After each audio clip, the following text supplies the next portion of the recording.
আজকে আমি পাঁপড় বানাবো, তার জন্য ময়দা নিয়েছি আর নিয়েছি ওই যে লবণ স্বাদ মতন, আর দিয়ে দিচ্ছি কালো জিরে, দিয়ে এটাকে পাতলা বেটার তৈরি করে নেব। এই যে দেখুন, এখানে আমি ফুড কালার দিয়ে দিচ্ছি। এখানে আমি 3 রকম পাঁপড় বানাবো। এখন আমি আলাদা আলাদা করে নিয়েছি, এটাকে ভালো করে এই যে ঘুটিয়ে নিচ্ছি।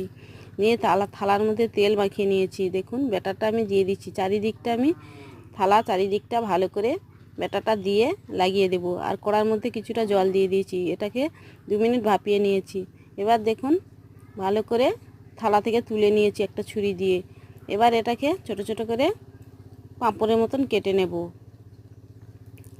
এই যে দেখুন কেটে নিচ্ছি।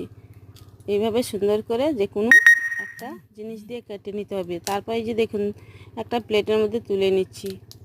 এইভাবে সবগুলো আমি তৈরি করে নেব।